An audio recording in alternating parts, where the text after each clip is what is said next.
Salam pemirsa, berjumpa lagi bersama saya dalam pembahasan buku Penata Layanan Motivasi Hati. Ya, bagaimana buku sekolah sahabat kita pada saat ini, ya, atau pada sepanjang triwulan ini mengajarkan masing-masing kita untuk menjadi berkat bagi setiap umat manusia, untuk menjadi penata layan yang setia, khususnya di akhir zaman ini. Biarlah kita juga boleh belajar bagaimana mempunyai karakter seperti Kristus, karakter yang selalu mengandalkan Bapaknya yang di surga, karakter yang begitu sempurna yang Dia sudah contohi bagi masing-masing kita. Oleh sebab itu pada saat ini saya mengundang akan seluruh anggota keluarga dan saudara-saudara semua. Baiklah, kita boleh berkumpul bersama-sama. Kita akan mempelajari nasihat firman Tuhan pada saat ini, dan biarlah rencana-rencana indah Tuhan itu akan menjadi bagian masing-masing kita. Kita akan masuk ke judulnya, yaitu Penata Layan Kebenaran Rohani. Pemirsa juga bisa mengambil Alkitabnya masing-masing. Kita akan membacakan ayat-ayat yang akan disampaikan. Di sini dikatakan, ketika kita berpikir tentang penata layan, kita berpikir tentang yang berwujud, dan memang demikian. Ya, tetapi seperti sekarang kita telah lihat, ya, bahwa penata layan melampaui itu. Seperti harta berwujud, pemberian yang tidak berwujud juga berasal daripada Tuhan. Hal-hal tidak berwujud ini adalah harta rohani yang Tuhan berikan kepada kita di dalam 1 Petrus 4 ayat 10. Sehingga kita dapat di dalam Kristus mengembangkan karakter Kristen dan menjadi orang yang kita bisa di dalam Dia. Maka kita harus mengelola pemberian-pemberian tidak berwujud, bahkan lebih berhati-hati daripada yang berwujud, karena mereka jauh lebih berharga. Ya, jadi ada yang lebih berharga daripada harta-harta atau kekayaan yang kita miliki, yaitu harta yang berwujud.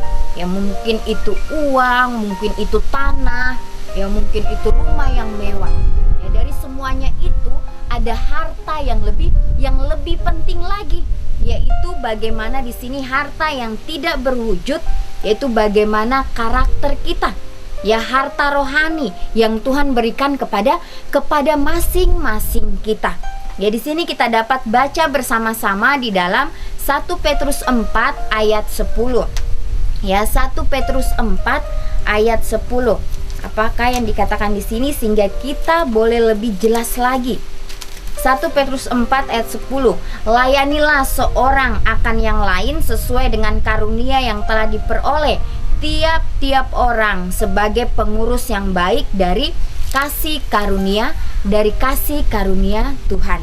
Ya, jadi bagaimana kita diajarkan untuk saling melayani satu dengan yang lain. Ya, pada saat Bapa di surga mengutus anaknya, ya, untuk datang ke dunia ini.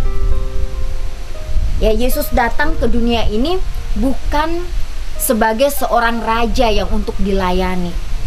Ya, bukan sebagai seorang yang kaya yang supaya dihargai, dihormati. Tetapi Yesus datang ke dunia ini sebagai seorang hamba. Ya, bagaimana dia menggunakan tangannya untuk menjangkau orang-orang. Bagaimana dia menggunakan kakinya untuk berjalan, ya, untuk menemui setiap orang yang memerlukan akan kasih-Nya. Ya, yang memerlukan akan penyembuhan. Ya, yang memerlukan akan kedamaian dari surga. Ya, inilah bagaimana teladan yang Yesus telah tunjukkan bagi masing-masing kita, sehingga kita sebagai umat-umat Tuhan yang hidup di akhir zaman ini, kita pun dapat, ya, melayani satu dengan yang lain sebagaimana Yesus. Kita bisa baca juga di dalam Efesus 6 ayat 13 sampai 17. Ya, Efesus 6 ayat 13 sampai 17. Apakah yang telah diberikan oleh Tuhan yang atasnya kita harus menjadi penata layan? Mengapakah manajemen yang tepat dari hal-hal ini sangat penting untuk kita? Untuk lebih jelasnya kita dapat baca di dalam Efesus 6. Ya, Efesus 6 ayat 13 sampai 17. Di sini dikatakan, sebab itu ambillah seluruh perlengkapan senjata Tuhan supaya kamu dapat mengadakan perlawanan pada hari yang jahat itu dan tetap berdiri sesudah kamu menyelesaikan segala sesuatu. Ayatnya yang ke-14, jadi berdirilah tegap, berikat pinggangkan kebenaran dan berbaju zirahkan keadilan. Ayatnya yang 15, kakimu berkasutkan kerelaan untuk memberitakan Injil damai sejahtera. Ayat yang ke-16, dalam segala keadaan pergunakanlah perisai iman, sebab dengan perisai itu kamu akan dapat memadamkan semua panah api dari si jahat. Ayat yang ke-17, dan terimalah ketopong keselamatan dan pedang roh, yaitu firman Tuhan. Ya, jadi sudah jelas nasihat firman Tuhan pada saat ini, bagaimana kita harus mempunyai perlengkapan rohani. Ya, bagaimana kita harus mempunyai perlengkapan senjata Tuhan, yaitu firman Tuhan. Ya, bagaimana kita harus memiliki iman, yaitu iman seperti Yesus, iman yang selalu mengandalkan Bapa yang di surga. Ya, inilah pelajaran firman Tuhan yang dapat menguatkan masing-masing kita sehingga kita boleh tetap setia di akhir zaman ini. Ya, karena di sini dikatakan kita harus memegang perisai pedang roh, yaitu firman Tuhan. Ya, sehingga kita dapat mengalahkan si jahat. Ya, jadi bagaimana kuasa-kuasa kejahatan yang berasal daripada setan itu akan kita kalahkan. Ya, kalau kita memegang akan firman Tuhan dengan teguh. Ya, bagaimana kita boleh terus mengandalkan Tuhan, karena hanya Tuhanlah yang dapat mengalahkan si jahat ini. Ya, oleh sebab itu biarlah kita boleh terus berdoa. Ya, karena doa adalah suatu pegangan yang sangat luar biasa. Dikatakan banyak berdoa maka akan banyak kuasa. Yaitu kuasa daripada Tuhan. Ya, bukan kita yang mengalahkan akan si jahat, tapi bagaimana kuasa Tuhan itu dapat mengalahkan si jahat, dan kita akan melihat bagaimana Tuhan akan menuntun kita, bagaimana kita akan merasakan kasih Tuhan itu berada di tengah-tengah kita, sehingga kita dapat menceritakan kepada setiap orang dan mereka juga dapat mengenal akan Kristus. Kemudian di sini dikatakan, tetapi karunia Tuhan ialah hidup yang kekal dalam Kristus Yesus Tuhan kita. Di dalam Roma 6 ayat 23. Dunia dan semua yang dunia tawarkan tidak dapat menawarkan kita penebusan yang kita miliki dalam Kristus. Penebusan, pemberian yang Tuhan berikan kepada kita adalah milik kita yang paling berharga. Dengan tetap membuat penebusan selalu di hadapan kita, membantu kita menjaga perspektif dalam penatalayan kita akan harta benda lainnya yang diberikan kepada kita dari Tuhan. Ya, jadi pada saat Tuhan memberikan kita hidup yang kekal di dalam Kristus Yesus Tuhan kita, ya bagaimana semua yang dunia tawarkan tidak dapat menawarkan kita penebusan yang kita miliki dalam Kristus. Ya, karena Yesus sudah menebus kita dari setiap dosa-dosa kita. Di sini dikatakan bahwa kita adalah milik Tuhan yang paling berharga. Ya, jadi bagaimana Tuhan menjadikan kita adalah manusia yang paling berharga di matanya. Ya, jadi bagaimana kita dapat mengandalkan Tuhan di dalam kehidupan kita. Ya, di sini dikatakan dengan tetap membuat penebusan selalu di hadapan kita, membantu kita menjaga perspektif dalam penatalayan kita akan harta benda lainnya. Ya, jadi pada saat kita sudah menyerahkan kehidupan kita sepenuhnya kepada Tuhan, ya, jadi apapun yang kita miliki, ya kita ketahui bahwa itu adalah milik Tuhan sepenuhnya. Ya, sehingga kita dapat bertanggung jawab dengan setiap apapun yang Tuhan sudah berikan kepada kita. Ya, sehingga kita tidak menggunakan itu dengan kemauan diri kita sendiri, tapi bagaimana kita menyerahkan sepenuhnya kepada Tuhan, sehingga Tuhanlah yang menunjukkan bahwa inilah yang harus kamu lakukan, atau inilah yang harus kamu perbuat. ya, sehingga kamu akan mendapatkan kehidupan yang kekal di akhir nanti. Ya, sehingga apa yang kita miliki itu ya tidak hanya untuk diri kita sendiri atau untuk mementingkan diri kita sendiri, tetapi bagaimana kita mau dilatih untuk mementingkan akan kepentingan orang lain. Hanya dalam terang yang bersinar dari Golgota dapatlah pengajaran alam dibaca dengan tepatnya. Perantaraan kisah Bethlehem dan salib biarlah ditunjukkan bagaimana kebaikan akan mengalahkan kejahatan, dan bagaimana setiap berkat yang datang kepada kita adalah suatu pemberian dari penebusan. Ellen G. White, Membina Pendidikan Sejati, halaman 89. Ya, jadi bagaimana kutipan yang sangat indah pada saat ini.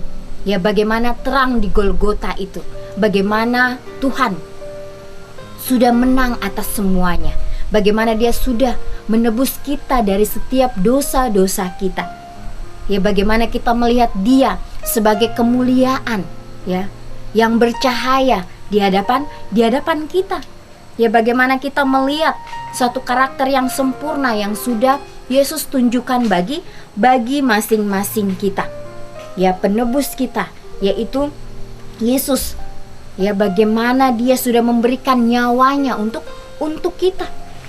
Ya, bagaimana Dia sudah mengorbankan kehidupannya untuk setiap umat manusia. Oleh sebab itu, biarlah ya pada saat kita ya masih diberikan kesempatan di dunia ini, biarlah kita boleh pergunakan itu dengan sebaik-baiknya. Penebusan adalah milik kita hanya karena Yesus membayar harta tertinggi. Ya, Paulus menjelaskan atau menyatakan, sebab di dalam Dia dan oleh darahnya kita beroleh penebusan, yaitu pengampunan dosa menurut kekayaan kasih karunia-Nya, di dalam Efesus 1 ayat 7. Kata kita beroleh berarti bahwa kita beroleh penebusan. Itu adalah milik kita. Tetapi hanya karena Tuhan telah memberikannya kepada kita, maka betapa sangat penting agar kita mengenakan seluruh perlengkapan senjata Tuhan. Ya, agar si jahat tidak datang dan mengambilnya. Karena satu-satunya cara dia bisa melakukan ini adalah jika kita mengizinkan dia. Ya, jadi biarlah kita terus ya menggunakan perlengkapan senjata Tuhan. Ya, kita harus terus berjaga-jaga. Kita harus terus berwaspada. Ya, karena si setan akan melihat, bila dia melihat celah yang sangat kecil pun dia akan masuk untuk mempengaruhi kita. Ya, sehingga kita akan jatuh ke dalam berbagai-bagai dosa.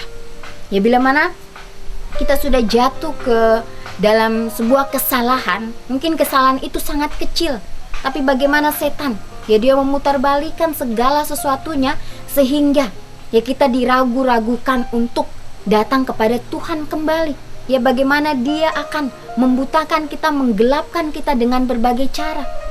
Ya, oleh sebab itu biarlah ya kita terus menggunakan senjata perlengkapan Tuhan, yaitu firman Tuhan. Kita kembali lagi ke dalam firman Tuhan. Bagaimana kita harus terus mempelajari itu hari demi hari, sehingga kita boleh tetap kuat ya di dalam kebenaran firman Tuhan, sehingga kita tidak dapat digoyahkan oleh berbagai-bagai masalah, oleh berbagai-bagai kejahatan yang datang daripada si jahat ini. Ya, kemudian di sini karena satu-satunya cara dia bisa melakukan ini adalah jika kita mengizinkan dia. Yang akan terjadi hanya jika kita tidak mematuhi apa yang dinyatakan kepada kita dalam firman Tuhan. Ya, jadi bagaimana setan akan membuat kita untuk tidak patuh terhadap firman Tuhan itu. Perlindungan terbesar kita adalah dengan menuruti dalam iman terang yang diberikan kepada kita. Ya, jadi kita harus menuruti setiap firman Tuhan ya dengan iman. Maka kita boleh ya terus berjalan bersama-sama dengan Tuhan, yaitu sumber terang. Ya, bagaimana Tuhan adalah sumber terang kita, kemuliaan yang selalu memancar kepada masing-masing kita kalau kita mau untuk dituntun kepada terang itu. Ya, kembali lagi, bagaimana ini adalah pilihan masing-masing kita. Ya, Tuhan memberikan kita kuasa untuk memilih dari sejak awal.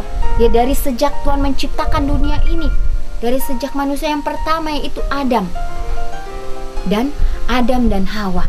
Ya, bagaimana mereka diberikan kuasa untuk memilih. Ya, kalau kita diberikan kuasa untuk memilih, biarlah kita boleh memilih sesuai dengan kehendak Tuhan. Ya, pada saat kita memilih sesuai dengan kehendak Tuhan, bagaimana kita akan berjalan di dalam kedamaian surga. Ya, walaupun kita menemui banyak masalah, akan banyak tantangan yang akan kita hadapi. Ya, karena setan tidak tinggal diam. Ya, karena dia tidak senang untuk kita lebih dekat dan lebih dekat kepada Tuhan. Ya, pada saat kita menghadapi masalah itu, ya, bagaimana Tuhan akan membantu kita. Dia berjanji, Dia akan meringankan akan setiap beban kehidupan kita. Biarlah kita boleh terus berserah kepadanya. Kita mempercayakan kehidupan kita kepada Tuhan, sehingga kita dapat mendengarkan akan bisikan-bisikan kuasa Tuhan, sehingga kita boleh berjalan sesuai dengan kehendak-Nya. Ya, kita boleh baca kembali di dalam Efesus 6 ayat 13-17. Bagaimanakah kita mengenakan perlengkapan senjata Tuhan, dan dengan cara apakah kita adalah penata layan dari semua yang telah diberikan kepada kita dalam persenjataan itu. Ya, jadi di dalam kita menjalankan ya akan perintah Tuhan di dalam kehidupan kita, ya, untuk menjadi penata layan, ya, bukan hanya barang-barang yang berwujud saja, tapi bagaimana karakter kita. Ya, karakter kita mungkin pada saat ini kita mau merubah karakter kita yang buruk. Ya, kita gantikan itu dengan karakter Kristus sendiri, karakter yang begitu sempurna yang Dia sudah ajarkan kepada masing-masing kita. Ya, biarlah hari ini ya kita boleh mengambil komitmen kita masing-masing untuk terus mengandalkan Tuhan di dalam kehidupan kita. Ya, mungkin inilah yang menjadi doa-doa saya secara pribadi, dan juga menjadi ya doa-doa saudara pada saat ini. Biarlah kita boleh berdoa lebih sungguh-sungguh lagi, sehingga kita boleh ya merubah karakter kita yang buruk, kita gantikan itu dengan karakter Kristus. Ya, sehingga pada saat kita berada di lingkungan luar sana, mungkin pada saat kita berada di tempat kerja kita, pada saat kita berada di jalan, pada saat kita berada di rumah tangga kita, di jemaat kita, biarlah kita boleh ciptakan roh perdamaian dan persatuan, sehingga boleh saling membangun satu dengan yang lain, ya, saling menyemangati satu dengan yang lain, sehingga kita dapat bergandengan tangan bersama-sama untuk menjalankan misi yang Yesus telah berikan bagi masing-masing kita. Ya, biarlah nasihat firman Tuhan pada saat ini boleh ya menguatkan kita masing-masing, yang khususnya hidup di akhir zaman ini, bahwa Tuhan tidak pernah meninggalkan kita. Dia selalu ada buat kita. Ya, jangan sampai kita berpaling daripadanya. Ya, biarlah kita terus datang membawa akan setiap permasalahan kita kepada Tuhan, karena Dia yang akan memberikan kita jalan keluar dalam setiap apapun yang kita hadapi. Inilah nasihat firman Tuhan pada saat ini. Biarlah kita terus dikuatkan, biarlah kita terus dibangun, biarlah kita mempunyai iman seperti Kristus, iman yang selalu bersandar kepada Bapa di surga. Kita akan berjumpa lagi di kesempatan yang berikutnya, dan Tuhan memberkati.